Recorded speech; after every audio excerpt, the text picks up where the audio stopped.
This is ContraZoom, where we go back and forth about film. I'm Dakota Arsenault. And I'm Rachel Ho. With the recent release of Crimes of the Future, we decided it was the perfect opportunity to look back at the Canadian maestro of body horror, David Cronenberg. The Toronto-born director made his name mixing science fiction, social satire, and nightmare fuel to create a genre that is so synonymous with that you can't talk about body horror without acknowledging the grandfather of it. Starting with his first feature in 1960 called Stereo, he made horror films that plumbed the dark recesses of society, slowly growing in stature and cult popularity. Early films like Shivers, The Brood, and Scanners paved the way for bigger budgets and household names to come aboard for the likes of Videodrome, Dead Ringers, and Naked Lunch. His foray into larger budgeted films led to hits like The Dead Zone and The Fly. He got to the point where he could make some truly experimental films, continually attracting Hollywood talent. He slowly started veering away from body horror as he made more accessible films like Eastern Promises, A Dangerous Method, and Maps to the Stars. His latest film, Crimes of the Future, or as Rachel keeps calling it, Days of Future Past, was his first feature film in 8 years and a resounding return to the genre he helped shape. Mainstream critics have always been divided on Cronenberg's work, but all things considering, Crimes of the Future is some of the best of the day reviews he's gotten in his career. I want to welcome to the show to discuss Cronenberg's legacy with body horror, Alicia Mughal, who is a writer, journalist, and whose work can be found in Exclaim, Film Days, The Globe and Mail, and more. Welcome, Alicia. How are you? I am well. How are you?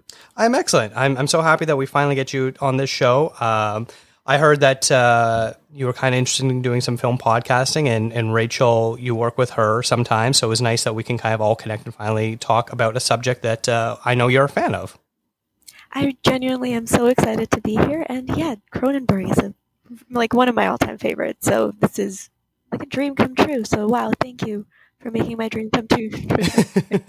I always love when we can find a subject matter or a movie or whatever it is and just have like the perfect guest where it's something that they're a fan of, they're knowledgeable about, all those great things come together and just makes a fun discussion as opposed to someone who's sort of a bit like pulling teeth, which I was a little bit worried about myself talking about this subject. As Rachel and listeners of the show know, horror I'm a bit picky on. And so me deciding to do a deep dive onto Cronenberg was definitely a bit of a scary thought for me. So having two people like the two of you come on, Rachel obviously is always here, to discuss something like horror and body horror was a bit more helpful for me to do it. So I appreciate that you're on, Alicia. No worries. Can I ask, why do you not like, or why are you picky about it? I didn't grow up watching horror movies. So, most kids usually start watching the PG-13 horror movies when they're like 12, 13, 14, whether like at birthday parties or things like that. I never really did. My family didn't watch horror movies. And so the few times I was exposed to them, I wasn't really a fan of. So like I remember going to parties when I was very young, like friends' birthday parties and watching stuff like The First Saw or Jeepers Creepers or Final Destination movies. And they were just so foreign to me. It just like freaked me out and I couldn't sleep, or like seeing the Ring trailer on TV late at night just meant like goodbye sleep for that night sort of thing. So I never really got the chance to acclimatize to it. And it wasn't until much later in my adulthood, I'm in my early 30s now, so it wasn't until my late 20s that I started dipping my toes into like the classic Universal monster movies. I really like the Frankenstein, Dracula, Wolfman, all that sort of stuff. And I was like, oh, I really like the aesthetic and all this sort of stuff going on with them. And then slowly I've been able to like work my way up to different kinds of movies. I really like psychological thrillers and stuff like that, which I know a lot of horror fans won't always classify as horror. Stuff like, Silence of the Lambs or Zodiac or movies like that, where there's an element of horror, but that's not the real thing. I'm still not a big fan of like pure slasher movies or things like that. So I don't know what it is, but I'm slowly getting better. I think Rachel, maybe my reputation precedes me a little bit because I'll talk about not liking horror, and then Rachel will be like, oh yeah, in this movie. I'm like, oh yeah, I've seen that one. And Rachel will be surprised every time I say I've seen it. I think the most recent one was Possessor, I believe, right, Rachel? Mm-hmm. Yeah. I would think, though, somebody made the point to me, it was like, because I always say like, oh, I don't like rom-coms, but then I can list off like a decent amount of rom-coms that I think are great, and like I would sit down and watch them again. Yes. And I think it's not necessarily the genre, it's more just like there are a lot of shitty horror movies out there, and there are a lot of there's a lot of shitty movies in general, right? And I think if you're not it's more about the movie or whatever. So it's like, I think if there's a good story and if there's good not just jump scares for the sake of jump scares, then I think that you appreciate it more. Like something like The Possessor, which I was surprised you watched that, but like it's good. Like it's like just a genuinely good movie, regardless of the genre. So somebody said that to me recently, or not recently, but like a little while ago about rom-coms, because I was just saying I didn't like it, and they're like, no, you do. You just like you don't like bad movies. You don't know. You don't call the good ones rom-coms for some reason. It's exactly. Like rom-com is a derogatory term. You like good relationship stories, things like that. Yeah, and it's like, I mean, like even something that's like super, like I don't know why we're talking about rom-coms. It's like My Best Friend's Wedding or something like that. It's like it's not the greatest movie in the world, but it's a good movie and it's enjoyable, and that's a fairly rom-com-y. Like especially for that era kind of thing. So it's not necessarily you don't like the genre. It's just I was actually just listening to Classic Movies Live, one of their older episodes, one of their Kicking It with Kendrick episodes about Mr. Right, and they were talking about that phenomenon about rom-coms being a derogatory word, and it was just such an enlightening conversation. So I'll check that one out if you haven't listened to it. But yeah, let's get back to horror. Does that make sense, Alicia? Like, were you exposed to horror as like a child? Is that like the reason why people are okay watching horror movies and scary things? I really do think so, because I grew up in a household where I think I talked to Rachel about this a week ago, where we had movie nights every Friday night, and we would go to Blockbuster. And my mom is like, she's always really loved horror. She every weekend she would be like, let's go find the scariest movie that we can find. And eventually at Blockbuster we moved through all like the mainstream or like the big budget horrors, like The Others and stuff like that. And then we started moving into like the more niche or like the more grotesque or body horror stuff that children should not be watching. And we watched them as a family. I remember this one time I literally had to ask my dad, like, can you pause it for a bit? Because it got so intense. And I think after a certain point, I just got really desensitized to it. And so one of my meters to judge a good horror film by is whether it makes me scream. And this year, I only had one instance of that, and it was with a South by Southwest movie called Deadstream, and like the horror, it was like a campy little comedy horror thing, but there was a moment in it where I yelped, and I was like, this is a good movie. Interesting. It's new. Yeah. I wonder if there is some sort of like psychology studies about why people that are horror movie fans, what drew them to it and why. I'm sure someone's done their thesis on something like that, because it really does sort of seem like you need to, it's just something you need to slowly be acclimatized to. You can't just like plop someone in front and be like, here, this is a really scary movie. You're going to hate it. By the end of it, you're going to love it. Do you find though, Dakota, like you said, you're not a big fan. It sounds more like the slashery kind of jumpy stuff, but like, do you find body horror to be like a completely different type, where it is almost it's almost oddly easier to get into body horror than like kind of more pure horror movies? Yeah, I feel like I'm going to talk about this a little bit, especially with David Cronenberg. I don't want to reveal too much of my thoughts on it right now, but other than, people being cut open and things like that, his movies aren't that scary otherwise. Yeah. Yeah. So I don't know. I like the only other body horror movies I think I could safely say I've seen are stuff like his son's movie Possessor or Titan. I haven't really seen much other of the genre, so I can't really compare it otherwise. And I would say Possessor feels like a movie that could have been made by David Cronenberg because it was made by his son. But like if that was just a new David Cronenberg movie, I would be like, oh yeah, this fits in with his sort of like milieu, his style, the way he does body horror. Maybe a bit more actiony than David Cronenberg's movies usually are, but then, he also made Eastern Promises, which has plenty of action. Mm-hmm. So, yeah, I would agree with that, though. I don't think it's as scary. Like, I think that it's a different type of scary. It's more like it just stays with you later. Yes. I have a counter to that. I think some of them can genuinely be terrifying. I always bring up the VHS series, and so the most recent VHS one, I think, is like VHS 94. That one came out in October on Shudder, and something that like I was going into it expecting to be horrified, because body horror has never been like it's always been the kind of horror that I draw a line at, because one of my biggest fears, we can go into this when we go to Videodrome, but one of my biggest fears is snuff movies. I'm terrified of watching a movie and learning afterwards that it was real. And that's why body horror always has that like veneer to it. It's like this could be you, or this could be happening and you don't know about it. And that's why it's always, freaked me out. But the thing with VHS 94 was that it was one of the safest horror movies I've ever seen, mostly because body horrors are notorious for like putting their female characters through hell and back and literally like putting them through the meat grinder. But VHS 94, I don't know if it's spoiling it to say this. I don't think it's not. It's like an anthology. Whatever, you should have seen it. But it not a single woman dies in that movie. Like, even though they like literally there's this one character, like in one of the stories, a girl gets turned into like a biological weapon, like parts of her are replaced with like robot arms and stuff, and it's harrowing, but it's also like I wasn't scared because I was like, these girls are they're gonna be the final girls. I know this, like they're gonna be safe. The male characters, on the other hand, are gonna get torn apart, literally cut in half. So that was something that was, I don't know what it means. Maybe it's like I don't like body horror when like I feel threatened. I think that might be it. I just realized something about myself. Well, I'm glad we can have this therapy session here today.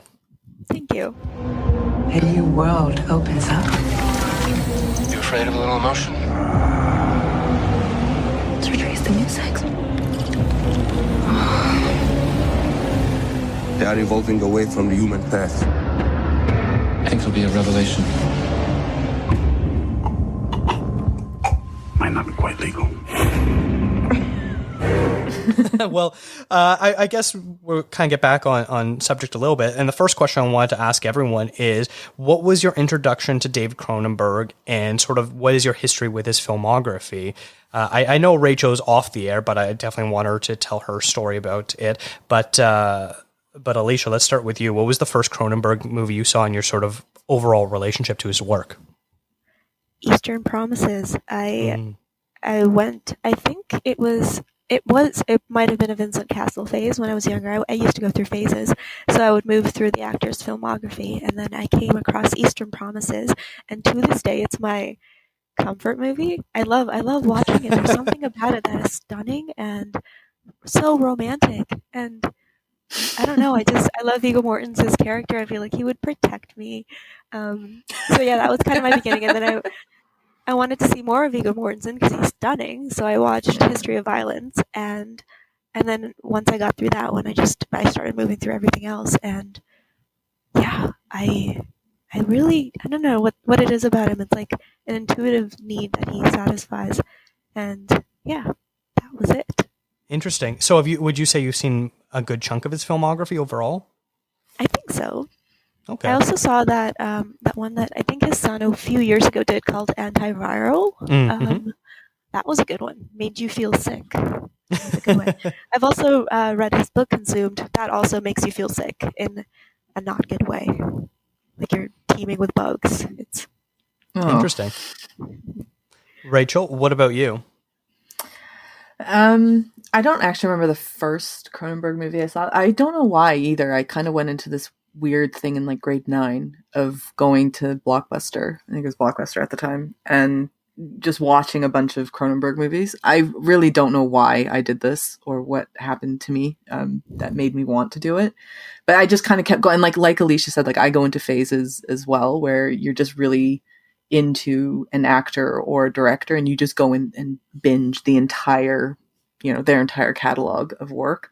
And so I just kept working through it. And then the funny thing is, though, I didn't watch a lot of his body horror stuff. And I think that that's just to do with like how old I am. And, I ended up watching, more of like Existence. I remember very clearly watching that actually when I was young. And although that is, a bit of body horror in it as well, but it was more of his like, 2000s to present stuff, which was less body horror and more actiony, like a little bit different, like not as much as his stuff anymore too. Like he was doing like Madame Butterfly and those types of movies. But yeah, and then recently, because I was doing an article for Exclaim, so I'd like jump back into all of his body horror stuff, and some of them I'd seen, like a lot of them I had seen, but then like something like The Fly, which was kind of funny that I hadn't seen that one yet, considering it's probably his biggest movie. Yeah, the big one. Yeah, it's like the big one. For some reason, I just passed over it. And the only thing I can come up with is it was probably always out when I went to Blockbuster. And so somebody else in Pickering had been taking it and watching it and I couldn't do it. So I don't know. But yeah, and I like the funny thing to me is Cosmopolis was actually the one that, of all of his movies, it's the one I've seen the most. And I don't even know why, because I find it to be one of the most pretentious things in the world. But I can't stop watching it. Like I keep watching it, and like, or I'll see it on or something and I'll just watch the rest of it. Or like, I think the other day I was trying to find a clip from it for something. I just wanted to like get a quote from it. And I jumped into and then I just ended up watching the whole movie. And I was like, this is a dumb movie. Like, I don't like it, but I love it at the same time. It's very complicated feelings I have with David Cronenberg. Interesting. Yeah, I haven't seen Cosmopolis, so I can't talk to that one. But my introduction, sort of much like Alicia, was a bit later. I started with A History of Violence. I remember when it came out, it was because it was around the heels of the Lord of the Rings time. And so Viggo Mortensen was sort of like the hot actor at the time, but he was still very picky and choosy about what projects he was choosing. He wasn't appearing in a lot of movies. He really never has. He's always seems like an actor who can kind of take it or leave it with this career, which is so interesting. So I watched it and really liked it. And that movie isn't really a body horror, but there is the sort of one dream sequence that there's like a chest exploding sort of thing, which is, I guess, sort of classic Cronenberg style. And that kind of really weirded me out at the time. And I can't remember, when did that movie come out? It came out in 2005. So yeah, it would have been a couple of years after Return of the King came out. And then I saw Eastern Promises also when that came out and really loved it. It's to my day, much like you, Alicia, probably my favorite one as well. I really like it. I wouldn't call it a comfort film, but it's still a very, very good movie. And then other than, I think last year I watched A Dangerous Method. Those were the only Cronenberg movies I'd seen up until deciding with Crimes of the Future coming out to kind of revisit stuff. And we've been laughed at a couple times, Rachel, you and I, for saying that we hadn't seen The Fly. And so I think this was like a really good opportunity to just fix some blind spots. So I spent quite a bit of time watching his movies. And it's so interesting because I'll finish the movie and be like, I don't know how much I liked it or not, but it was utterly fascinating and gave me lots to think about. And then, the day would go by, the next day, the day after, and then you'd still be thinking about it. And really, if that's sort of not a hallmark of a good movie, then I don't really know what is, because there's so many movies that like you watch it in the moment, and like we were talking about this off air, but I use Letterboxd pretty religiously, and I'll go back and look at movies and be like, I rated this movie 4 stars. I can't remember a single thing about this movie. What's going on with me? And then other movies I'll look at and be like, I gave it a 2.5, and I still think about to this day. I'm like, well, then clearly it's much better than a 2.5 star movie. And kind of goes with what you're saying, Alicia, about putting an empirical number on something of whether or not that's a good thing to do or not. And maybe it's not. But yeah, so I've really been thinking a lot about his works, and so it's just so interesting how they can really live with you. So I'm glad we're doing this. But yeah, that's sort of my history with him. I like Cronenberg. I think that's for me, like you hit the nail on the head there. Like that's my favorite thing about his movies is that they're not necessarily like some of them. I think his earlier work in particular, it's more like shock value stuff, but the majority of his stuff is very, it's just more thought provoking and it sits with you versus, you might get scared while you're watching, I don't know, Scream, not to begrudge Scream because I love Scream, but like you get scared in the moment and then, you might forget about it later. Scream wasn't a good example because you won't forget about Scream. But like there's certain horror movies that you might watch and you just go, yeah, it's like you liked it in the moment because it did something to you immediately. But Cronenberg's movies have I think a longer shelf life, especially considering, I mean, like 1986, we're talking 36 years ago now, and that movie, we both saw it for the first time recently, and it's like we both loved it, right? Like, spoiler alert, we both really enjoyed it. So like it's just one of those, like the movies, his movies are fairly timeless in a way, which you kind of wouldn't expect for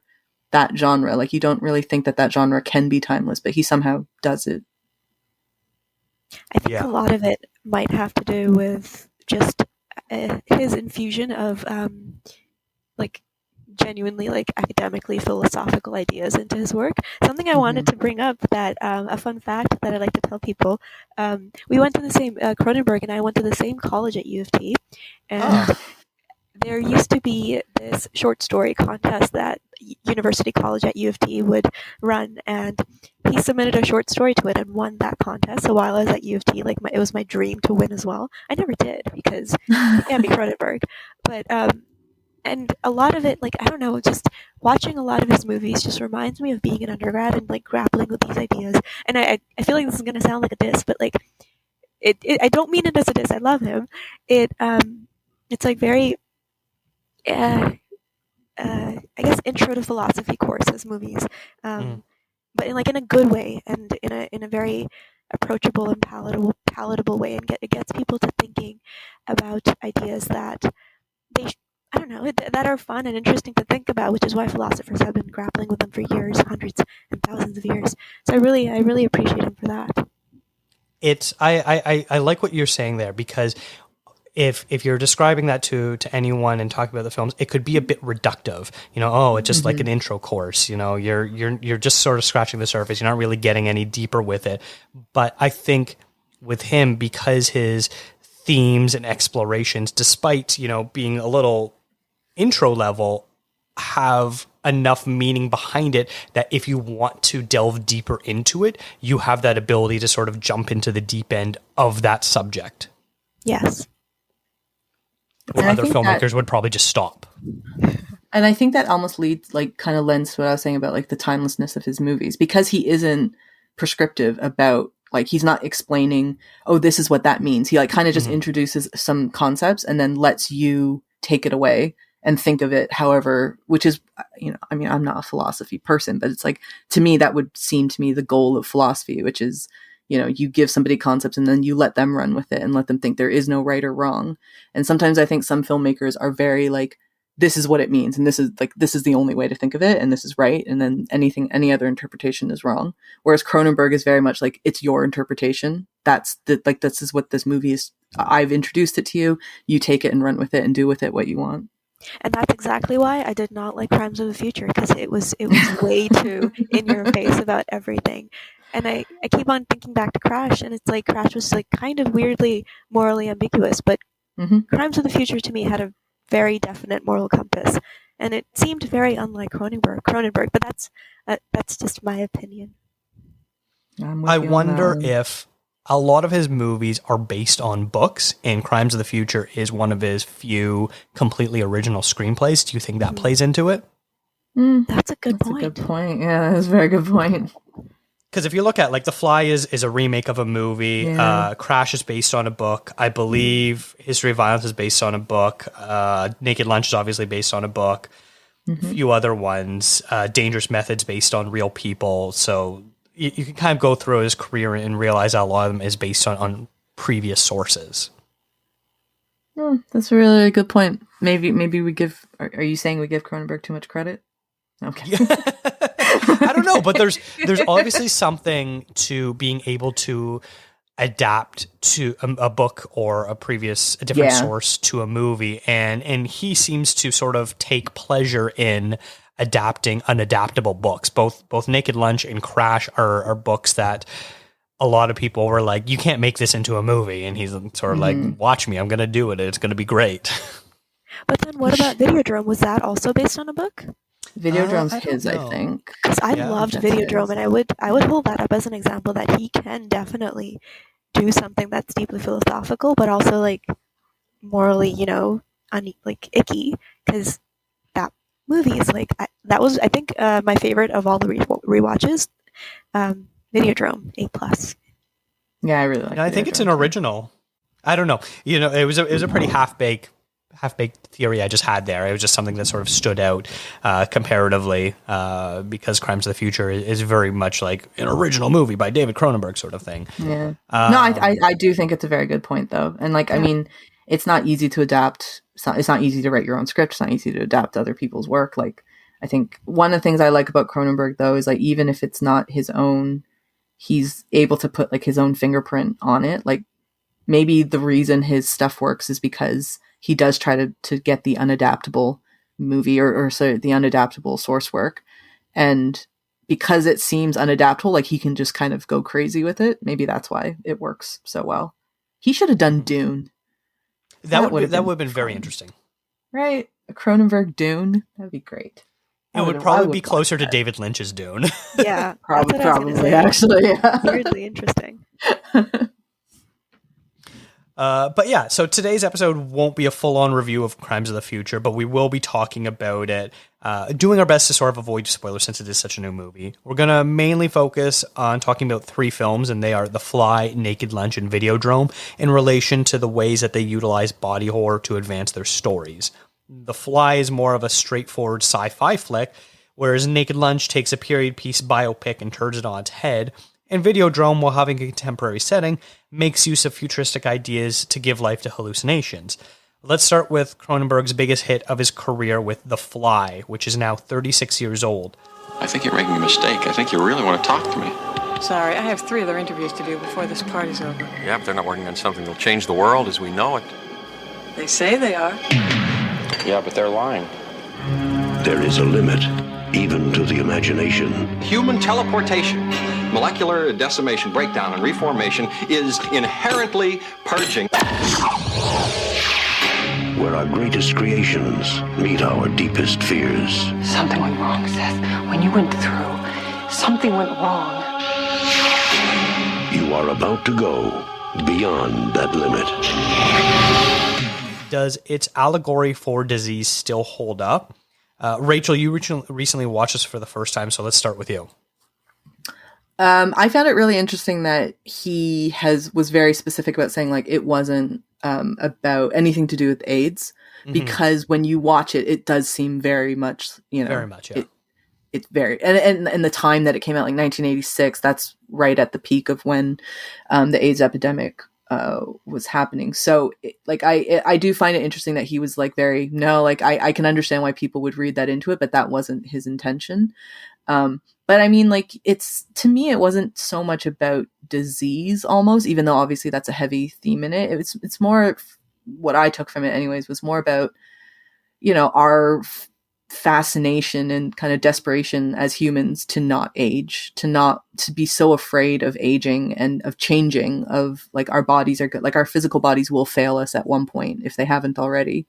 And that we are actually quite weak, like our, even though we think that we're at the top of the food chain, like physically speaking, our bodies are very, very, very persnickety little organisms, and a lot can, like, in an instant, like our lives could change by physical changes. And I think that for me, that's what I always took away from the movie was it was more about, I say always, since last Sunday, it's the movie that, like, I just thought of it as a sign about aging and how we're so terrified of it, and that we will go through such great lengths to stop the aging process, whether it's a more superficial thing of, looking at the cosmetics industry, or, something a bit more, people taking vitamins every day and like all these different fad diets that come out and stuff like that. It's like, we're always just terrified of our bodies letting us down. And that's what I took from it. Not so much disease, which I know was the kind of like the impetus for the film. Mm-hmm. What about you, Rachel? Oh, sorry, Alicia. Like I said, my knowledge of this movie is very, very fuzzy, so I'm not sure if I will be able to say very many intelligent things, but I do want to, I do have this thesis about like quintessential Cronenberg, where like the kind of thread running through all of his movies is that bodies hold secrets from the mind, and it's always, I don't know, you can correct me if I'm wrong, but I feel like there's this idea of the body being something nefarious and something to be afraid of, and it's easy for it to turn on you. And I feel like that anxiety is what is present in quite a few of his works. Honestly, I kind of feel like that unlocks something for me. Like that's such a great way of wording it, that it really puts a lot of his movies into perspective. Thank you. it really came to forward for me with Videodrome, just because I don't know what it was. Like, that movie, I loved it so much. It was so creepy, and it goes back to like the snuff whole film too. But the bedrock of so much of his horror is the ability for a body to become monstrous and do violence against the mind. In part, in part, I guess with Crash, you see like bodies are able to realize verboten or taboo desires that the mind would say, no, I don't want to do this. But because the bodies can, it's like they become these, murky things that the status quo would, I guess, want you to not honor. And in that sense, that the body holds so much more power than the mind. I think that's really fascinating. I really like that. That helps me a lot more, I think, to understand where he's coming from for his work, because you say that and I can see the through line through all of his movies that I've seen now. So I would say that The Fly is probably, as far as I've seen, one of his most pure horror films, because he's, adapting a pure horror film. I would say Videodrome kind of is similar to it as well, whereas a lot of his other movies are more dramas or thrillers. But this, really is the story about a man's body betraying him and changing. And I really love the way that subtly the makeup department was able to make Jeff Goldblum, transition into this Fly character. And there was, for most of it, I thought it was pretty fantastic and holds up to like still some of the best special effects makeup I've ever seen, slowly getting the lesions on his face and, those creepy, long, thick hairs coming out of his back and stuff like that. It was really quite disgusting. And probably one of the most disgusting things was like peeling his nails off, which I don't think there's a more disgusting imagery to me than, someone's nails falling off, which is like, sends like shivers down my spine of just how disgusting something like that could be and the sound effects that they used for it.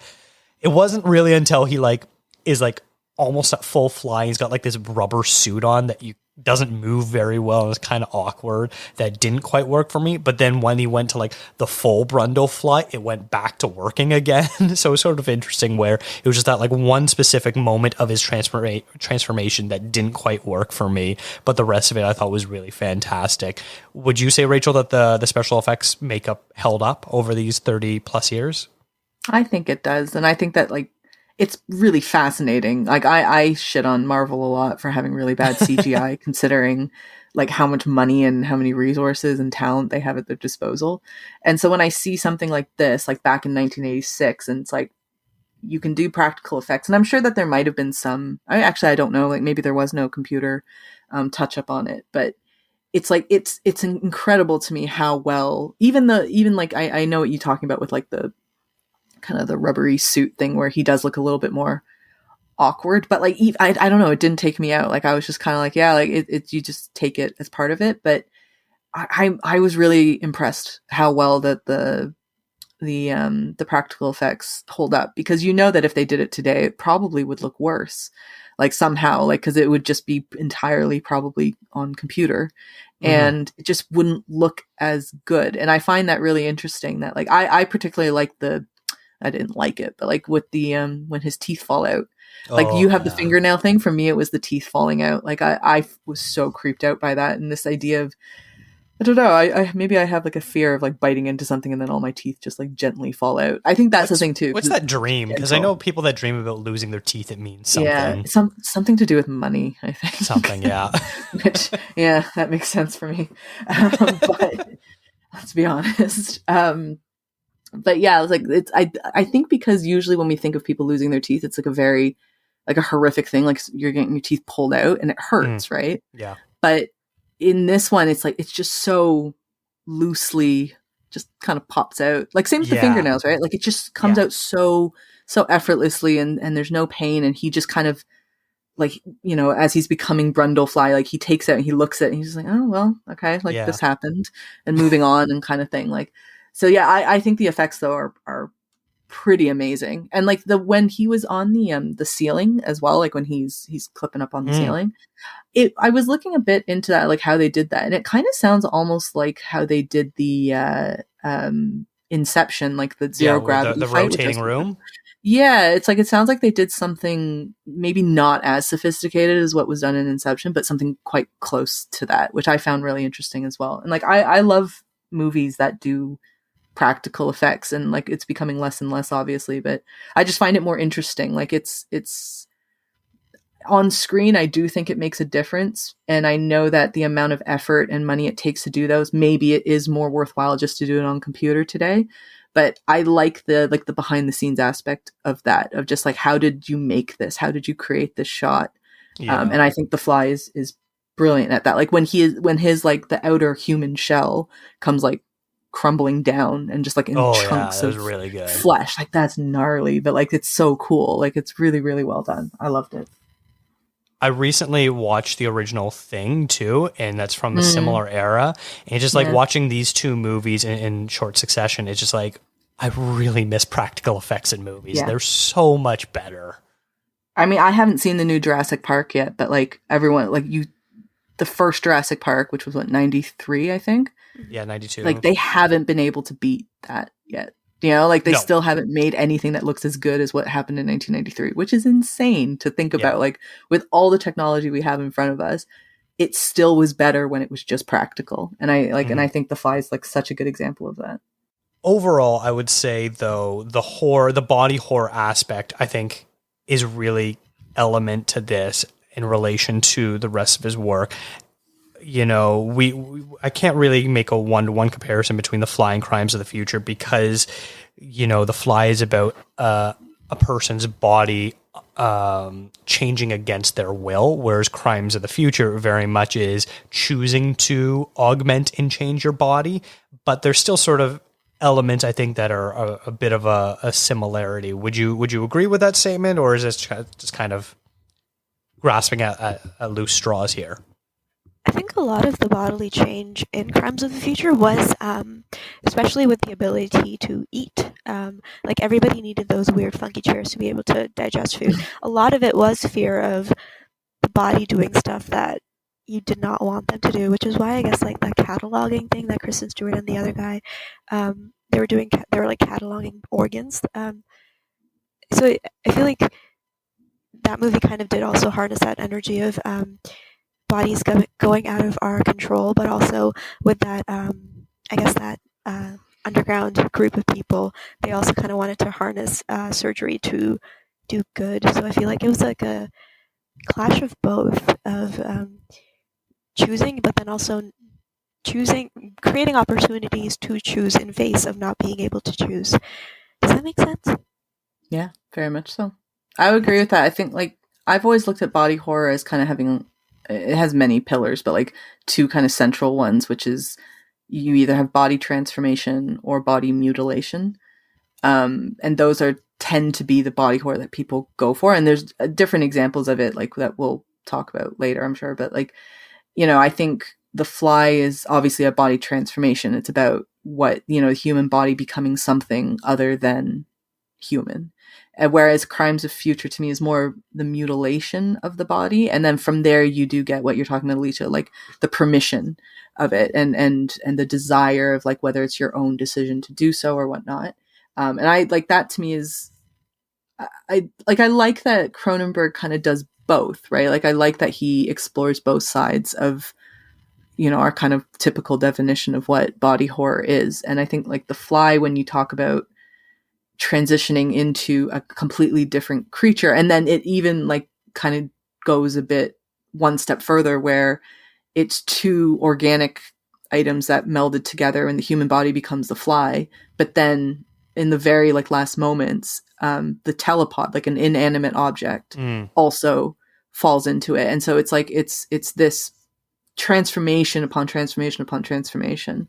And you know, and it's for me that idea was always kind of just to detach humans from our, like, to think of us more as just like, are we just a lump of meat, basically? Like, are we just this, or like, are we something more than that? And when we become something other than what we're comfortable with, and something that is a bit strange and something that's a little unknown, that's where our discomfort lies with it.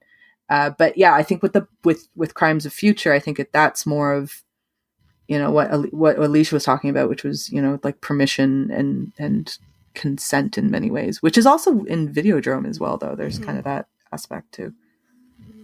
Yeah, I think that's a pretty good transition to talk about Videodrome. I know all three of us, I think, are pretty itching to talk about this movie. And it's interesting because whereas in something like The Fly or Crimes of the Future, very much of the transformations that are happening, the body horror, is very much real and present. I would say Videodrome is interesting because it seems like a lot of this body horror takes place as hallucinations.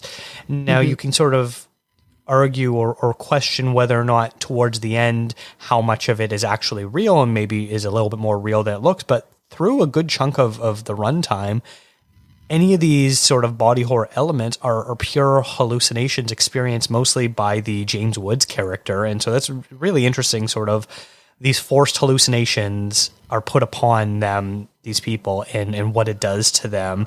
I'll let either one of you to sort of take the lead of what you think of the body horror of Videodrome and comparing it to sort of his work and how it stands up. What really stuck with me was the idea that the film was trying to, I think one of the film's theses was that I don't think Cronenberg particularly is, or maybe that's the idea he's trying to further. It doesn't matter whether something is a hallucination or not, as long as it's felt by the mind, then it's real. Like, I feel like that's one of the things that the ideas that he was, one of that Oblivion character was trying to further with the TVs.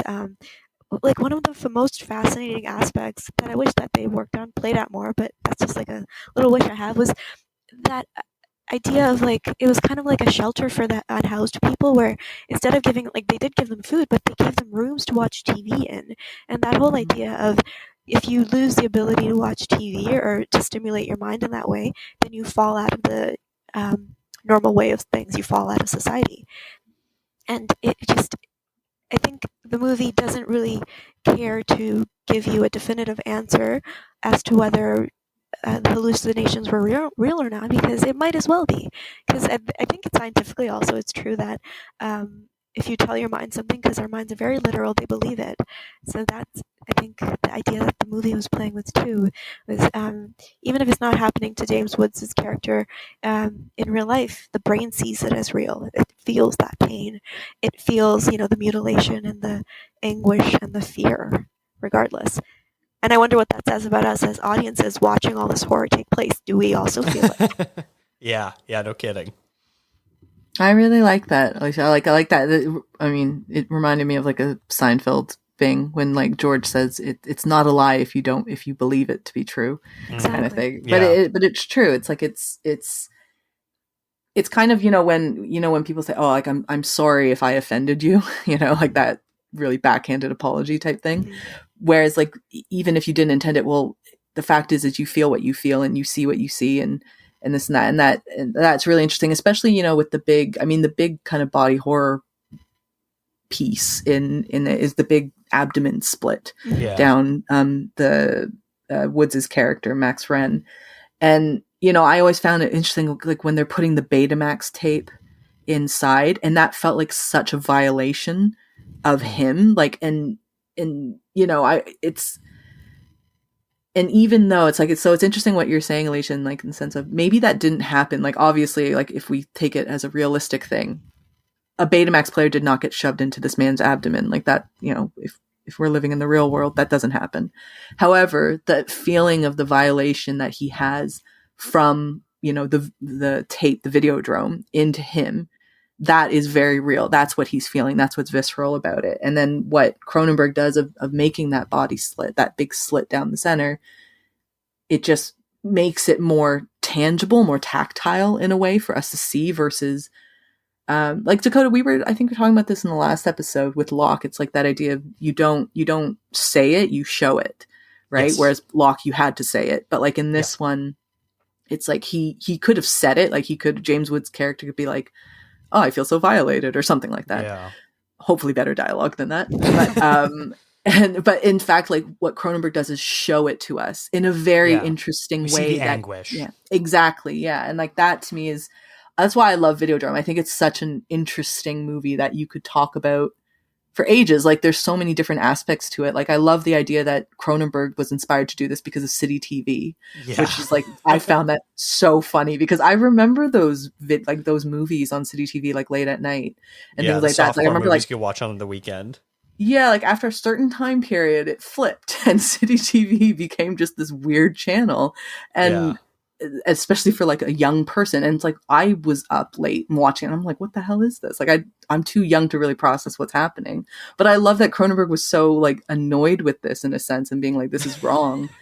And very ironically, considering a lot of his movies, like people think are wrong, like Crash. And I mean, crimes, we can talk about crimes of the future like later, but like, you know, something like Crash, which people thought was very indecent and very immoral. And this was like Cronenberg back in, 90 whatever, saying what City TV is doing is wrong. I found that really amusing.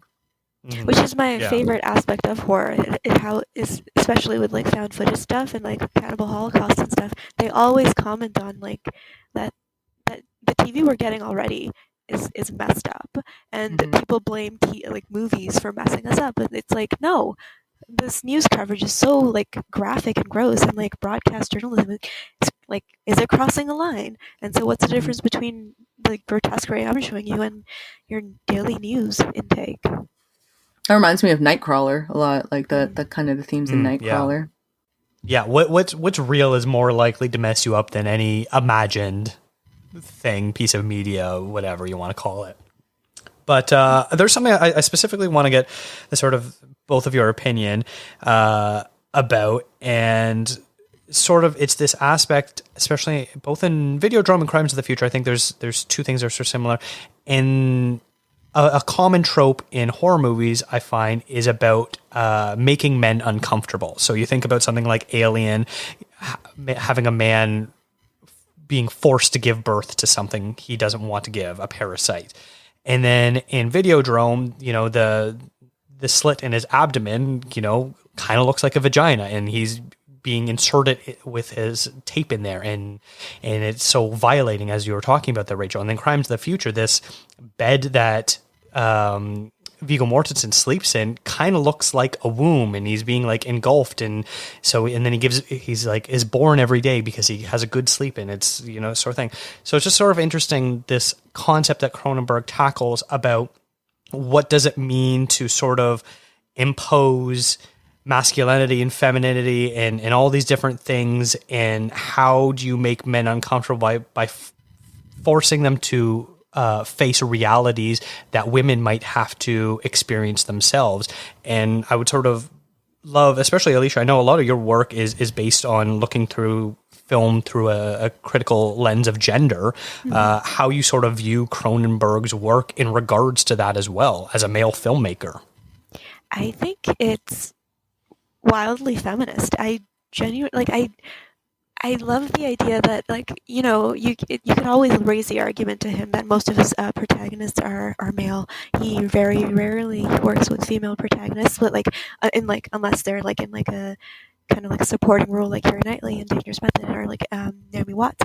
But he puts these characters through like a kind of biological hell that women go through every month, or when when they're pregnant or something. Like, so many, he's obsessed with the idea of tumors. Like, if you read Consumed, it's all about the idea of like a body growing tumors. And Videodrome, you have that thing where that guy's I forget what his name was, but his body literally when he shoots him, it explodes, and all there is just tumors.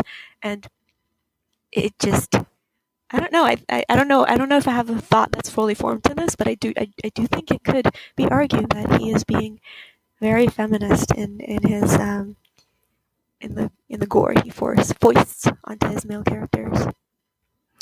I would actually say too, he's an interesting filmmaker in that if you track chronologically from the beginning of his career to where we end up now, he was criticized a lot for being fairly misogynistic, especially early in his career. And if you've ever seen Shivers or Rabid,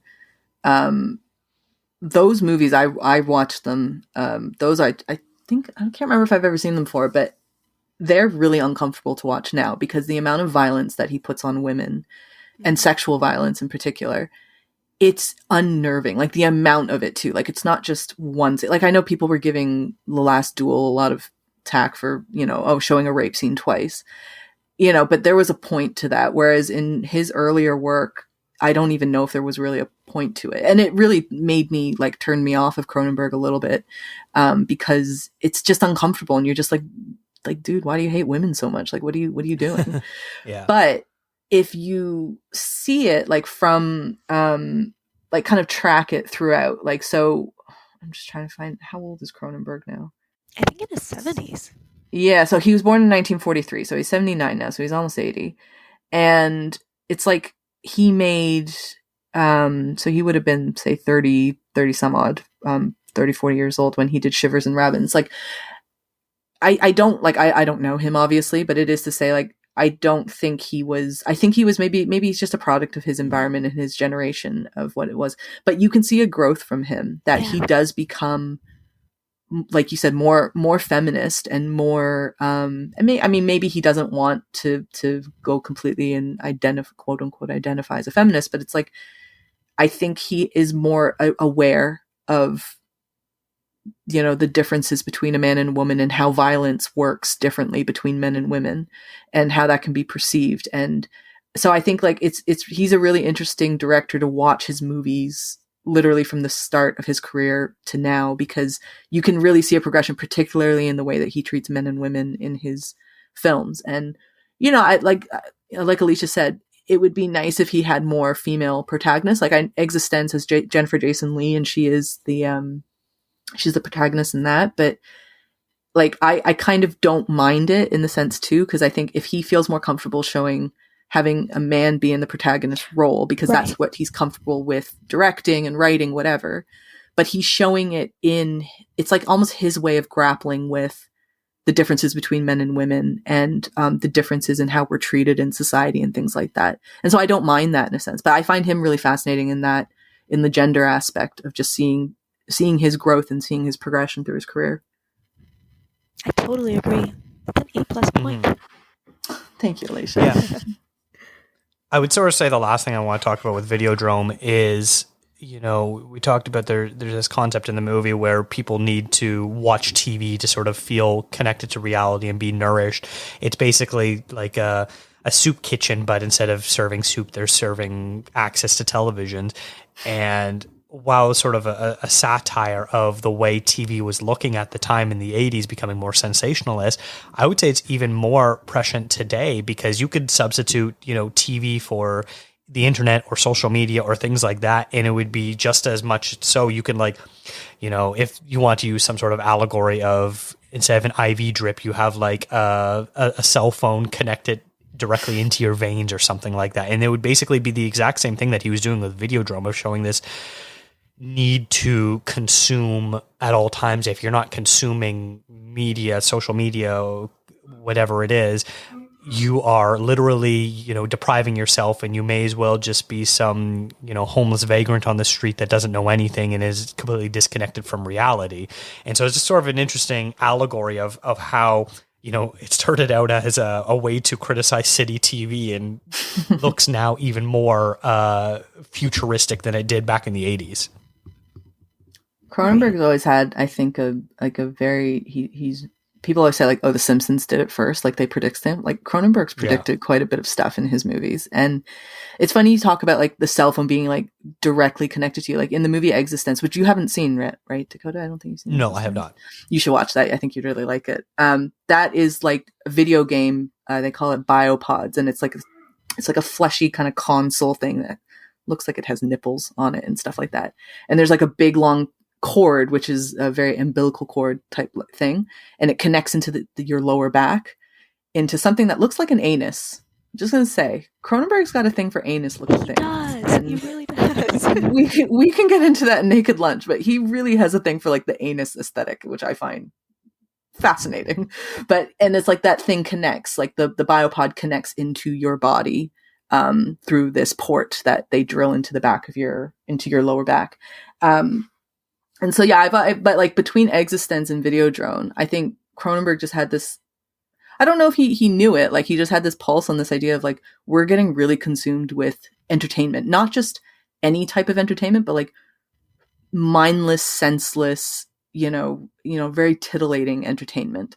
And that you could talk now, it's like reality television. And I don't know about you guys, but it's like anytime that I'm doing something, it's like I always need sound around me, whether it's like some random YouTube video or a movie I've seen a million times or just music. Like I always need something happening. Like sitting in silence is terrible. And I feel like that's something with our generation and younger and much younger than us are probably have it even worse than we do.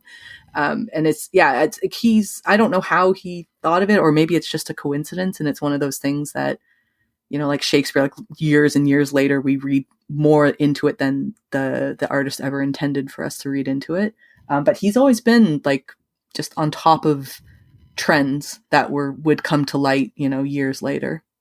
And I also love the idea with the TV soup kitchens is if you lose access to the mainstream conversations that you get through the culture that you get through TV, you genuinely do fall out, and that is so true today. Like if you like miss out a week of Twitter and you come back a week later, you have no idea what people are talking about. You lose that vocabulary that you only get through like the internet or through TV, and the movie really deftly tapped into that. And I love that. I love Videodrome. Gosh, so good. It's a very. I think a key thing for it working so well is there's a character, the Possessor, who is based on Marshall McLuhan, who's a media critic, and who David Cronenberg was a student of Marshall McLuhan when he was at U of T. So it's not surprising that Videodrome it seems like it's so much influenced by McLuhan's work, especially with the access of this TV soup kitchen stuff. Yeah, isn't it McLuhan the guy who said media is the message? Something like that. Yeah, I can't remember exactly what his or the medium is the message. The medium is the message. Yeah. No. Yeah, it totally nailed it. I love that character, Oblivion. He's so cool, weird. Cover your eyes, America. Run for your lives. You're a marked man, Bill. You're just gonna have to leave town. Tourist class, I'm afraid.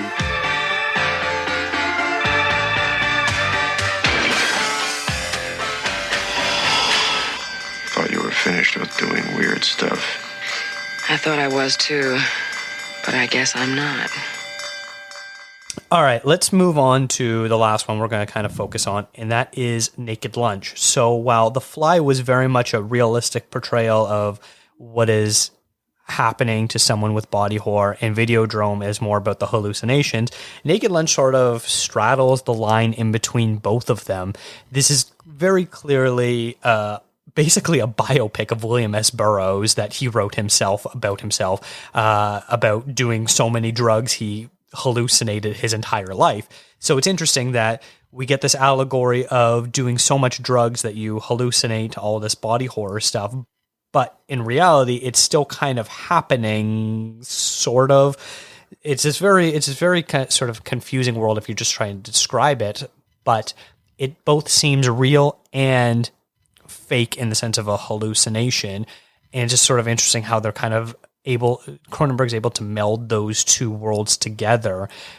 Is that something that you think works for his style because it's so different and unique, or is it something that really sort of stands out maybe in a way that doesn't work as well? I think it definitely does work with his style, and one of the reasons maybe it did it was able to happen so well is because maybe a lot of the dialogue was provided by the book. I'm not sure, but I feel like the dialogue is really what creates that idea of unreality.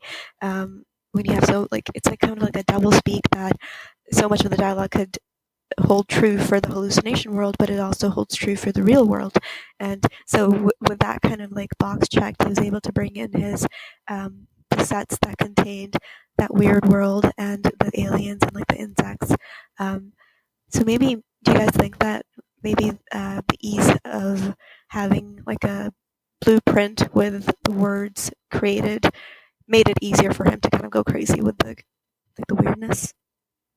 I think so. And I think because the words themselves are like, they're bonkers. It's about a guy, you know, and experimenting with different types of drugs and or like and about his addiction to different types of drugs. And so I think like it's almost the perfect, even though it was considered, like as we said at the beginning, an unadaptable book, I think it's like a perfect book for him to adapt, because it is so strange and it is so out there, like just on its own, the text on its own, because you're talking about the writings of a man whose brain is kind of rotting away and like going sideways because of, all these different drugs that he's taking. And so add on Cronenberg's touch of, these random creatures and beetles that again have an anus looking thing on them. Like, it's weird. Yeah, the mouth. Yeah, and like and he has like a thing of rubbing gel on these, like, and in Existence they rub gel on the anus looking thing as well. It's weird. It's weird for one filmmaker to have this much of an obsession. I know, like, Tarantino's got his feet thing, but like anus looking things that he's just throwing on different things where anuses aren't. It's very strange to me. But yeah, it's like, it's that, and then those creatures at the end, like that when the centipede thingy is like hanging and they're milking it and drinking from it. That was the most uncomfortable thing I've ever seen. I really love those farts. It's great.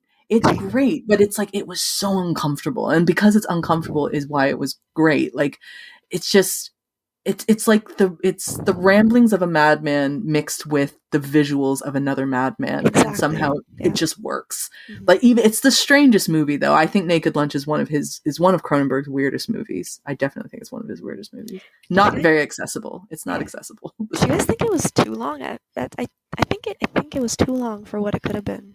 Maybe like what's the runtime on it? 2 hours almost. 15? Yeah, almost 2 hours. Yeah, that is. Yeah, I think it's one of his longer ones. Yeah. Yeah, that's okay. That's a great point, though, because I think one of the great things about Cronenberg, and like I just kind of clocked it. It's funny. While I was rewatching and watching some new ones, it was most of his movies are like the 90-minute mark. Yeah, which I think he's pretty good at being like a tight 90 minutes in, out, we're done. Yeah, and it works. One, I think 90 minutes is a sweet spot for movies. I think if you do it right, a 90-minute movie is how long a movie should be. Sometimes, sure, you could take longer, but like I think 90 is like, it's such a good place to be in.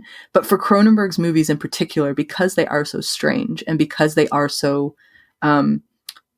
gross in their own way and uncomfortable, it's like you really only have to have 90 minutes to feel that and then get out of it as quick as you can. Otherwise, maybe the longer you stay in it, the more you normalize it almost, and it becomes, you're a bit numb to it in a way. But I agree. I think Naked Lunch goes on a little bit longer. I would say I thought Crimes of the Future did too. Yeah. But that might have just been me being oh no, Crimes of the Future is 107 minutes. So it's not that long. It's not as long as this one. So that was just me. But yeah, I think you're right though. I think Naked Lunch it goes on a little bit too long, but it's an interesting world too. Like Dakota, you love film noir stuff, so like I'd be curious to know your opinion on how they did the noir elements on this movie. The soundtrack, it's so good. Yeah, the soundtrack's really great. Yeah. This was a bit of a tougher movie for me to sort of get into because it was so confusing. It has its own language, and something I sort of noticed when rewatching all these Cronenberg movies in such a short succession is his dialogue is kind of hard to hear. It's like a criticism we levy at Christopher Nolan these days, but that's just usually poor mixing.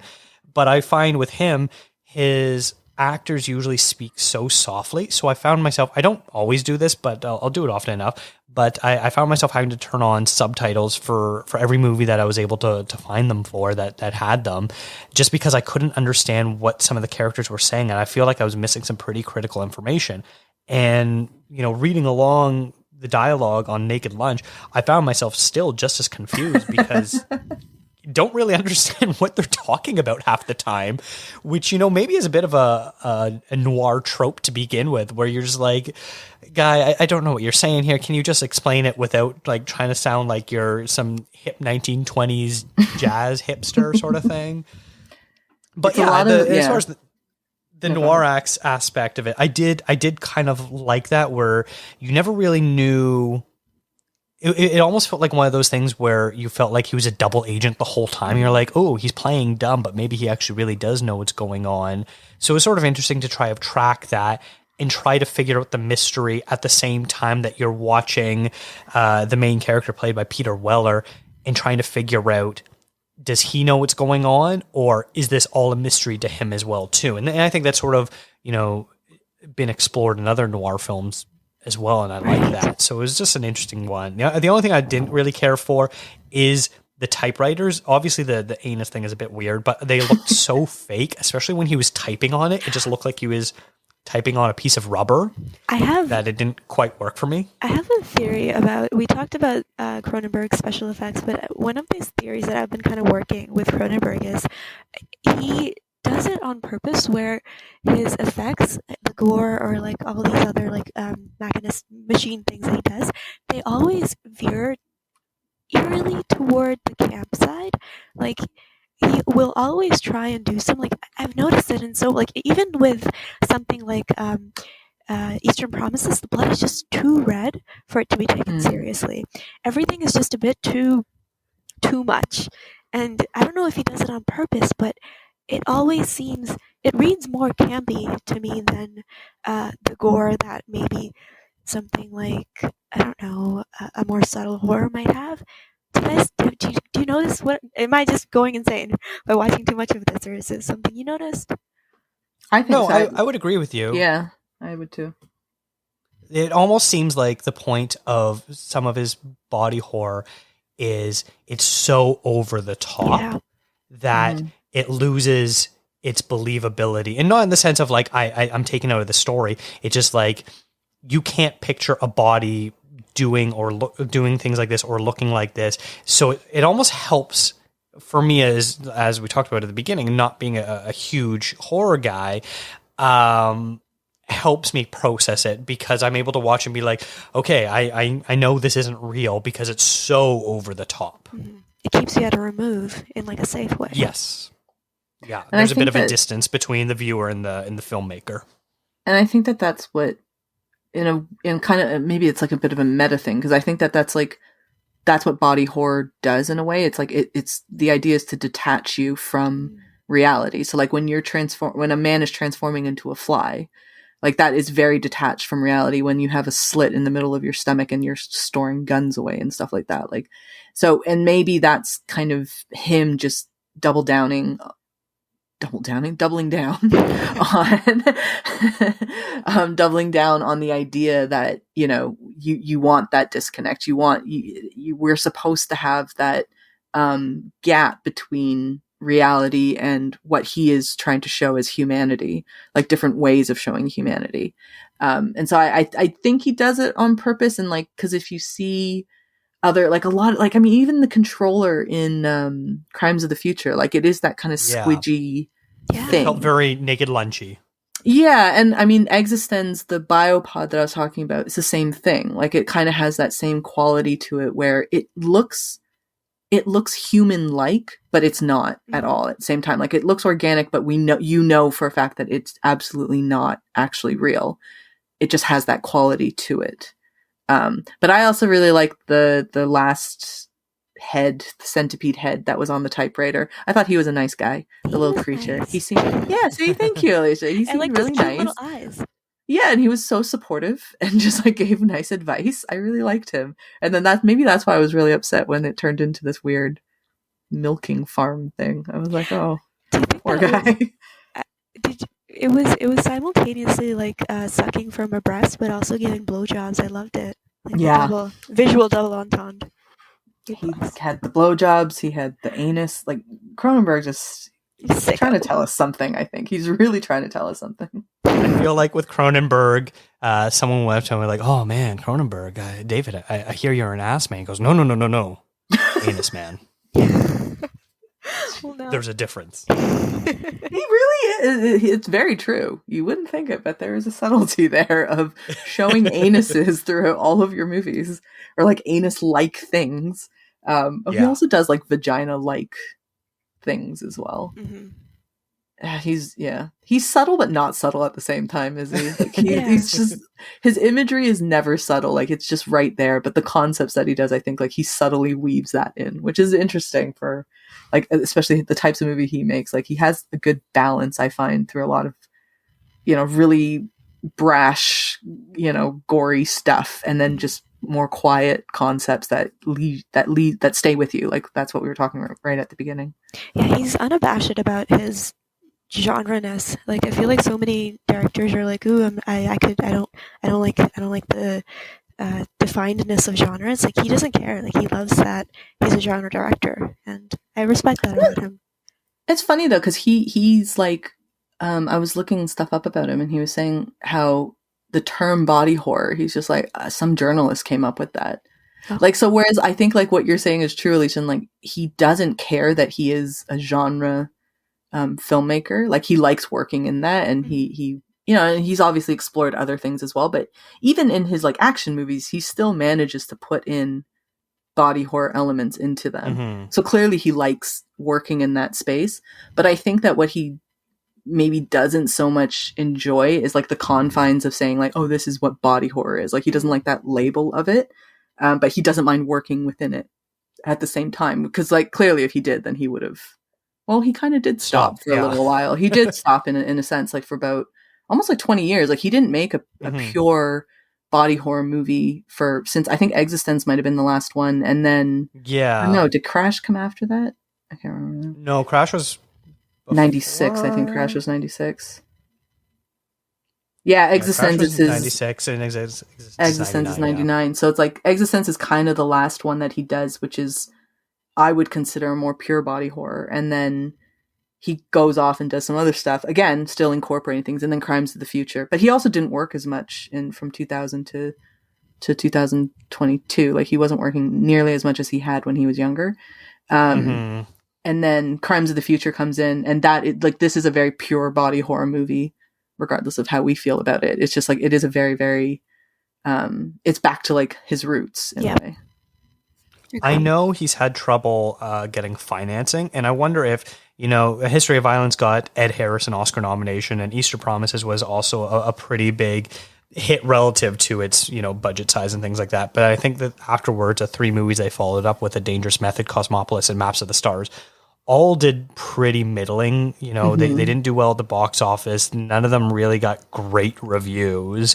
And I think, you know, he's talked about having trouble getting financing. I think it was just those 3 movies in a row that were just like, you're not bringing in the money anymore, so we're not going to give you the money. And I think it maybe took him being like, hey, I'm making a movie like my roots. I'm making a movie like The Fly and Videodrome and Naked Lunch that I think my audience will be able to understand and accept. And I think that's why it's kind of been more of a hit, if you want to call it that. I know it still hasn't done great at the box office, but relative to his earlier ones, I haven't seen a David Cronenberg movie talked about like this in my time.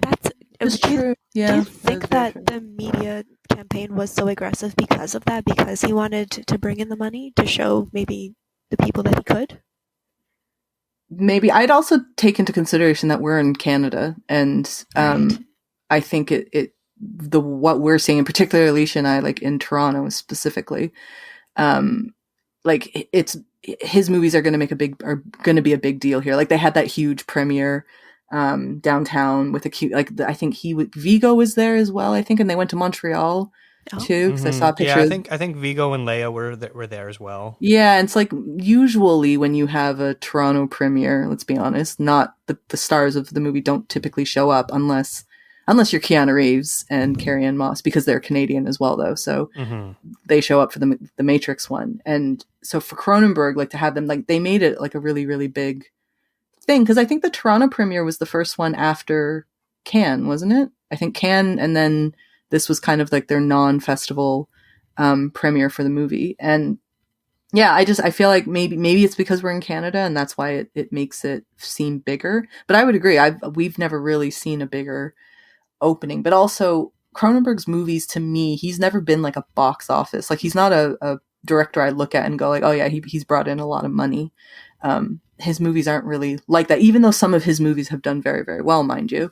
But he's not a box office draw. Maybe now he is because of like the legacy that he's built up, but I wouldn't necessarily think of him as like Chris Nolan, where it's like you're expecting hundreds of millions of dollars being rolled in for one movie. I'm pulling up how much money this is made, because I saw the opening weekend numbers and it didn't do that well. Yeah, it only made $1 million in its opening weekend. So, and so far worldwide, it's made $2 million. So it's not like it's really done a lot. It's only been out for one full week. It's also limited release too. Like it's not released everywhere. It's like, I think it's only the major cities that got it. I don't even know how many cities in the States got it, but I think in Canada it was only like Vancouver, Toronto, Montreal. I don't know if anywhere else really got it. And I feel like movies like this that get limited releases usually have longer legs because, you know, if you're an adult, you'll be like, well, you know, I'm not going to a movie opening weekend. I don't got time for that. I'll catch it in a few weeks when, you know, I can get a babysitter or when I'm free or something like that. And so I feel like a movie like this will probably, you know, slowly but surely make its money back through that way. I think it will. And I mean, it got a lot of hype out of Cannes for being the movie. I mean, Alicia and I kind of laughed about this before, but we were both saying like, you know, the big story out of Cannes was, oh, all these people walked out of Crimes of the Future. It was like, and everyone was like, oh my God, it's going to be so gory and so gross, like, and just really uncomfortable. And then you go and watch, and like, that was one of the reasons too, Dakota, you didn't want to watch it in theater because you wanted to, you were a bit hesitant to watch it in theater. And so, but then you watch it and you're just like, oh, it's fine. Like it's actually not, it's not as like, you know, he had I think it's Shivers, like one of his first movies, and that's in 1975. Like one of the first scenes is not him, but a character splitting open, like they cut open a young girl's stomach and throws acid into it. Like within, for Scanners, within the first 10 minutes, the guy's head blows up, right? Like, so we've seen gross, like we've seen anuses and things like that, like just really, you know, gnarly things from Cronenberg. And so then when you get to Crimes of the Future, it really wasn't that. And then it made me kind of think that maybe there's something wrong with me because I was like, I didn't find it that gross. Same, yeah. Oh my gosh, we were gaslit. I kind of feel like we were. I was like, Cronenberg, what are you doing to me? But yeah, I didn't find it that thing. And I don't know if, you know, now that the reactions are maybe settling down a little bit or a bit more tempered, I don't know if that will affect how it does at the box office going forward. Like, will people be like, oh, actually, it's not as gross as people initially thought it was? I still don't know what happened at Cannes, to be honest. I still find it very odd. Yeah, it was very weird where it almost feels like a media campaign for the movie. Like, it was just the most shocking thing I've ever seen. Oh my God, people are walking out. How dare people watch it? Like, it feels like, obviously I'm too young for this, but it feels like, you know, the stuff that was coming out in like the 80s and early 90s of people being so offended by this. This is the most disturbing thing I've ever seen. And like, it's people playing Dungeons and Dragons or something like that. You're just like, where's this coming from? And like, yeah, there's a couple, you know, as someone who's a little squeamish, there was a couple scenes in Crimes of the Future that I was just like, oh, but like for the most part, you know, when, you know, Viggo's getting surgery done on him, you know, that wasn't really that bad because, like I said, it's so over the top. You recognize that it's not realistic anymore. So, and we've seen this through countless of his movies. We're talking about in Fly when he's losing fingernails and teeth. We're talking about it in Videodrome when he's having a VHS forcibly inserted into his stomach and he's, you know, crying in agony. And we're talking about it in Naked Lunch when there's these aliens that are being milked and they're weird, you know, fluids dripping from them. So it's not like stuff we haven't seen before. So it's just such a weird thing of looking back now a month later, being like, where was this fuss coming from? I don't get it. Like, have none of you critics ever seen a Cronenberg movie before? What's going on here? I talked about this in my Exclaim review for the movie. What I'm convinced that, or what is probably most likely that they were doing is just replicating the reaction to Crash. Whereas with Crash, a lot of it was reactionary. The outrage was reactionary. Here, they turned it into something that was anticipatory, so that they could get more people just watching it. Because I do get it's like probably a concern, especially with COVID. You know, theater releases. I don't know, but they definitely were creating that whole thing. And I did read Cronenberg's quote from the 90s where he's like, it's very obvious when people do get up from a seat just because they rattle quite a bit because they're old seats. So I wonder how many of the people who walked out were probably just going to the bathroom and he probably just heard it. Because the movie is like, I mean, it's not, I mean, maybe somebody had to pee. I don't know. People drink water at theaters. I also like Crash. To me, I can understand why people were so outraged by it. Like, I do get it. You know, I mean, I wasn't personally offended by it, but like, I can understand where it's coming from, and it's more of the concepts too. It's not even like people are more offended by sex than they are by violence. That's true. Yeah, that's actually very, very true. Yeah, it was more sexually driven than. But like, I mean, Crimes of the Future wasn't even violent necessarily, but it is bodily harm, so that is different. Yeah, that's a good point. Actually, maybe that's what the difference was. Yeah, I don't know. One sort of curious thing I want to throw out there. I don't know if there's an answer to it, but you look at other similar directors who work in sub-genre filmmaking that is often R-rated or worse. Usually doesn't attract the same type of star power that David Cronenberg does. You look at, his history, you've got, very mainstream Hollywood stars being in his films. So most of his career, ever since he sort of made his big breakthrough, Viggo Mortensen's been in a bunch of his movies now, but he's also had people like Michael Fassbender and Robert Pattinson and Jude Law, and at the time, James Woods was kind of a big deal, and Peter Weller and Jeff Goldblum and all these people. Yeah. So it's sort of Jeremy Irons has been in several of his movies. Ralph Fiennes has even been in them. So it's just sort of interesting. Holly Hunter. Yeah. What do you think it is that he's able to attract these very high profile celebrities to do these small, frankly, indie films that are, could be career suicide if the movie was a bomb or something like that, compared to other directors who maybe don't quite do the same thing, but like if they work in that sort of R level field, that they just wouldn't be able to get these people on board? I think a bit of it is just, I have no idea, honestly. That's a very good question. Because I read for my research on Crash, James Spader said he agreed to do it because of Cronenberg's history. Like, he'd built up a good portfolio of cool movies. But like, let's say he hasn't done that yet, and you're like, I don't know, Jeff Goldblum. Why would you want to sign up to something like this? And I wonder if it has to do with the ideas that the movies maybe grapple with. Because Cronenberg has a very good understanding of how to write like a good amount of like we talked about, he knows how to write good philosophy into scripts without it seeming gimmicky. So maybe actors appreciate the meatiness of the roles. Do you think? I have no idea. That's not just schlock. Yeah.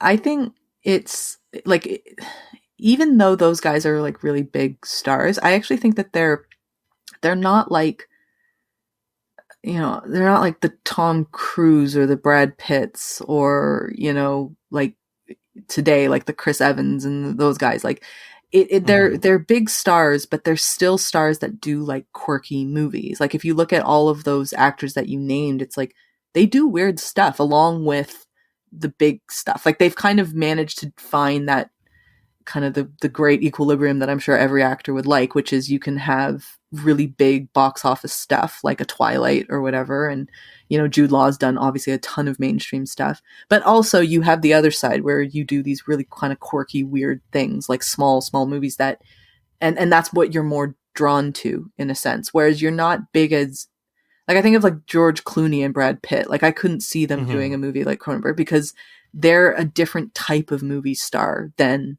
a Jude Law, a Peter Weller. Like they're just different. And so I think it's Cronenberg being able to attract like big names, but those big names are still people who will do, who aren't afraid to do the funky stuff. Like they're not, and they actually would rather do those things. Maybe like if like Pattinson's career has always fascinated me because like he started off incredibly mainstream and then just went like a complete pivot and did a lot of really weird, smaller movies that you wouldn't necessarily think of that the Twilight guy did.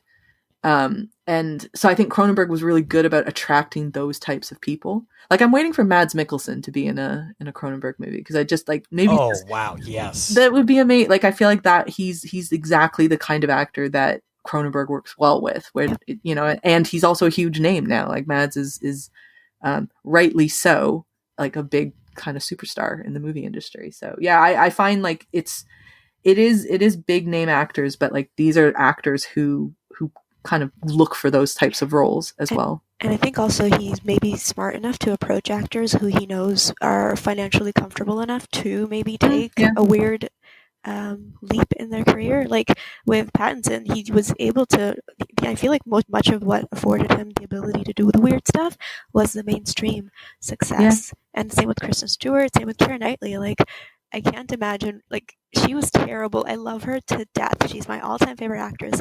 But she was terrible in Dangerous Method. Don't know why they put that accent on her. I'm so glad they took it off for Anna Karenina, but that accent was so bad. But she was able to survive it, you know? She's still doing well. She's still insanely rich. Just a little blip in her career. Keira Knightley I find interesting because she's made a career out of playing like period pieces. Like that's her thing, right? Like that's what she's very good at doing is the older English stuff. And so I find like A Dangerous Method was her doing that, but like weird. Like a weird version of what she's very well known for. And I mean, like, look, it didn't really work. She's not I good love at Keira accents. Knightley. She's terrible. No, she's not. Her American accent's It's really so bad. too. Jacket. But it's like she's one of those people that I'm like, just stick with the like kind of like Hugh Grant. It's like just do the British. Just do, and you could do different types of British. Like it's fine. Like you're good. But like actually maybe Keira should just stick with her British because like she would sound weird with like a different British accent. But classy. She's got two distinct looks. That's the thing because her face is so classy, so she can't really do something, and it's a very British looking face as well, whatever that means. But like I appreciate that she still took that punt, like that she did try something different because she is very well known for one particular type of movie. So like I appreciate that she did that, but I agree, like maybe I doubt she would have been able to, or that I doubt that she would have wanted to do something like that earlier in her career. But now that she's got the money and she's got the name and, you know, one bad movie, one bad performance, not really going to hurt her. And you could say the same for many of the actors that we like. Pattinson, you're right. Like it's okay if I mean, Twilight wasn't even really received very well and he made a crap ton of money from that. So what does he care now? But yeah. I think also maybe looking at these films a little bit closer of when they were released kind of gives a bit of revealing information too, because Cosmopolis came out literally right before Breaking Dawn Part 2 came out. And so this was Pattinson's first way of being like, I need to ditch the Twilight persona. I remember at the time, by the time the last two movies came out, he was so sick of doing them. He didn't want to be involved with it. And so he was actively searching for weird projects, and Cosmopolis was the first one that he was able to kind of do. And like, from his perspective, being like, yeah, I can work with this like crazy Canadian director. It's going to be a small budget movie. Not a ton of people, the Twilight fans aren't going to watch this movie, but I'll be able to actually do some real interesting acting work. And then I feel like some of the other ones, especially with what Viggo Mortensen's doing, it's sort of a similar thing where both Viggo Mortensen and Michael Fassbender, like you said, Rachel, often choose kind of more outside projects. You know, they're very, you know, classically Hollywood, handsome, attractive, but they also do these weird, dark stuff. Jude Law is in the same boat as well. And I remember reading about Crash, how apparently it was quite difficult to cast a lot of them because no one wanted to do this movie except for the people that really wanted to do it. Holly Hunter reached out to Cronenberg against her agent's advice and was like, I'll do anything for you. I don't care what it is. And he's like, hey, what about Crash? And she's like, great, let's do it. And then the same thing with you got James Spader in there. Wasn't the first choice. Yeah. But when he read this script, he's like, oh, sweet. I get to have sex with literally everyone. I'll do this movie. And they're perfect. Like the type of actor James Spader is, and like even his look, like I said, he is a handsome guy, but he's not, you know, like Brad Pitt. Like you said, Brad Pitt, George Clooney. Yeah, like he's not very like much that. Faces. Whereas, and like Holly Hunter, same thing. Like she's quirky. She's beautiful and she's quirky. Like I've always thought Holly Hunter was such like an oddball, and I love that about her. And so it's like it works really, really well in that movie in particular. Like having those kind of interesting faces, attractive faces, but interesting faces, and just kind of bonkers personalities that do come through in it. Even if like James, like it's quite a quiet movie, Crash, like considering what it is. Like it's a very, very quiet film, but like they pull it off really nicely.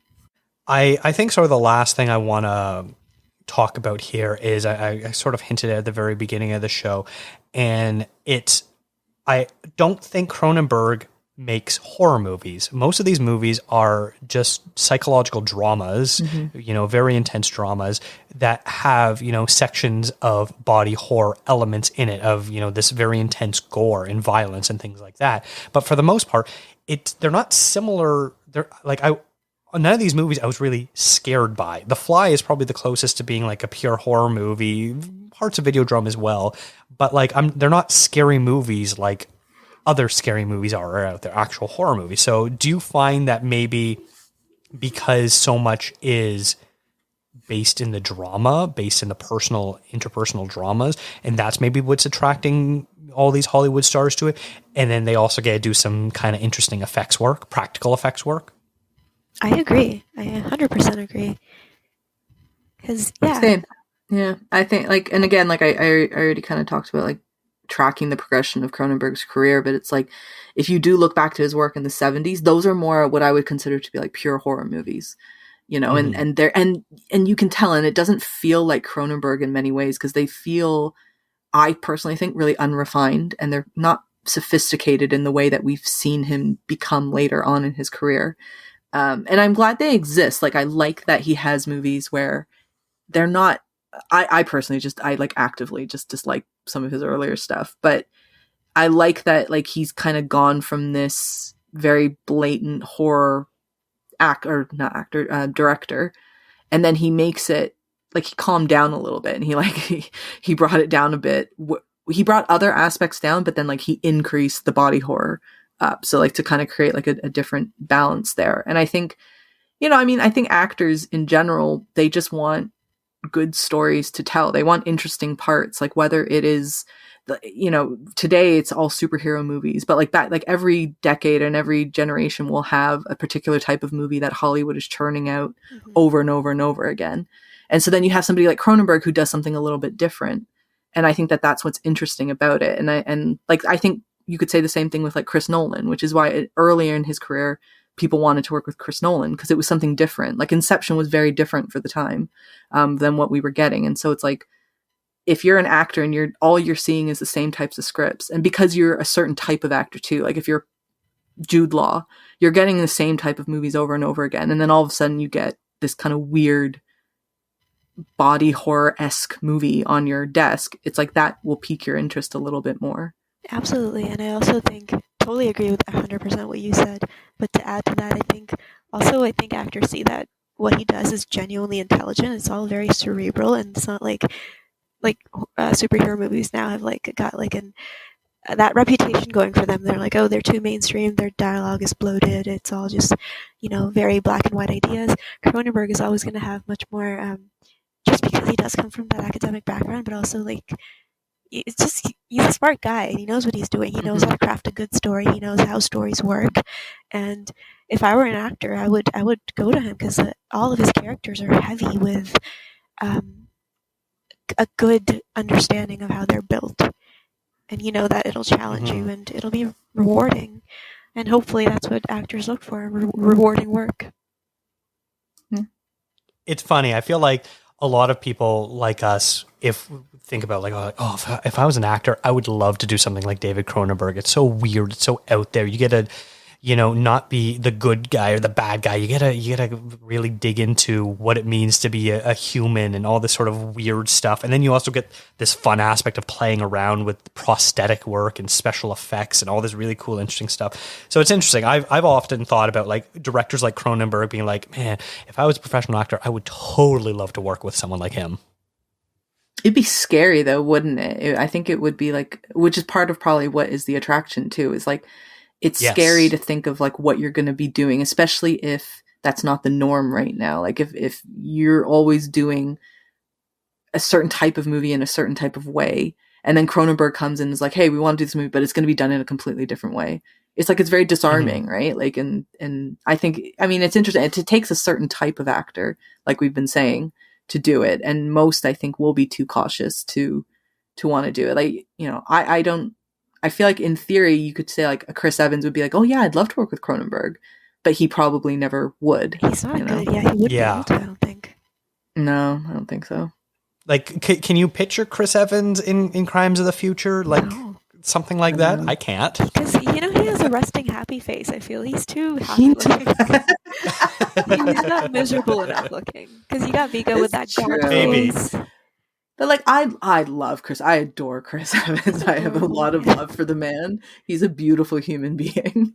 But it's like he does look like the frat boy. Like he has that like all American look. And like Pattinson's a handsome man, but it's not in the same type of handsome. It's just different, And so I can't see Chris Evans doing that. Although Scott Speedman picture was this though. Hang on, Captain America: The First Avenger, the scene when he gets into the chamber and that's when he becomes Captain America. Right. But that sequence directed by Cronenberg. Because doesn't that like chamber sort of look like the chambers, the surgery chambers that they have in Crimes of the Future? So instead of him being injected with a serum, it's David Cronenberg coming in with these like tongs that like open up his abdomen and like put in muscles for him. So I haven't seen any of the Marvel movies, but I do know that Captain America holds a shield, and so think Videodrome with the gun fused to his hand. That shield is going to be fused to his hand.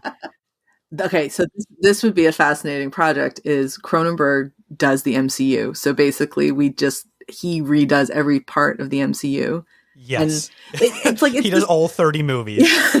It's this idea. It's like what you were saying, Dakota. It's like, okay, so he's in this capsule, and Captain America is getting. We don't really see it, right? Like it's a couple minutes the scene, because you just hear Evans like, no, I can do it. Keep going. Like, it's fine and whatever. Also, the capsule needs to be more vagina-like or anus-like. Yes. One or the other. It has to. It's too normal looking in Captain America. But I feel like Cronenberg would turn that sequence into like a 15-minute thing. And like, the other is like Wolverine. Like when Wolverine becomes Wolverine, that would be right up Cronenberg Street. Well, I think Logan did a good job with the claws not being able to come out of his hand, and that almost made me puke. I think in a weird macabre sense, Cronenberg is very amenable to horror movies in the sense that, superhero movies, in the sense that he's always one of his fascinations has been the idea of machine meets body. So I feel like he could do like an X-Men type thing, maybe like that biological superpower thing. Something to look into, Cronenberg, if you're listening. I feel like if you're a young person and you read and you knew nothing about The Fly and you didn't know who Cronenberg was, you didn't know what he was about, and you just kind of read the synopsis of like, man goes into a teleportation device, and there's a fly in it, and the two kind of meld. You kind of think it's Spider-Man, like you think that you're talking the beginnings of Spider-Man, basically. And then the movie, but obviously turns out to be something completely different. Although I think Cronenberg just did a quote basically saying how and he didn't go as far as what Scorsese said about superhero movies not being cinema, but he was like they're for children, and like, I don't know why we're arguing about this. Like that's the whole point, is that they are meant to be for kids. Which is a fair point. Well, my joke review of The Fly on Letterboxd was, there's stories about how Cronenberg almost directed Return of the Jedi. Well, this is his MCU movie. Can't wait until this is retconned in due to the multiverse or some shit. You're always good with the comedy, Dakota. Always good with the comedy. I think we had a great discussion here talking about body horror and David Cronenberg's history. Alicia, thank you so much for coming on. I learned so much, and you brought so much. It was a lot of fun, so thank you. I hope you enjoyed it too. I did. I love talking about movies with people who love talking about movies, so this was a dream. Like I said in the beginning, thank you. Thanks, Alicia. Well, we can't wait to have you back, but I'm going to link to your review of Crimes of the Future in the show notes. But if people want to find more of your work or follow you on social media, what's the best way to do that? All of my social media is just at Alicia, ALISHA MGL, and yeah, that's where I do all my cringe work. Excellent. I will link to that as well, so people can follow you if they want to. Rachel, where can people find you and your work? I go to rachelkh.com, and my Twitter is _RachelKH. To accompany Alicia's review of Crimes of the Future, I did a piece for Exclaim about David Cronenberg's work, which should be coming out sometime soon. So you can look out for that as well. Excellent. Hopefully it's out and I can put it in the show notes. Should be. I'll send it to you. It's okay. You can follow this show on Instagram, Twitter, and Facebook at contrazoompod. If you have seen Crimes of the Future or any other David Cronenberg films, let us know your thoughts. Send an email to contrazoompod@gmail.com. Thank you to Eric and Kevin Smale for the theme music and to Stephanie Pryor for the logo design. If you like to listen to podcasts on YouTube, we do post all episodes there as well. Thanks for checking us out.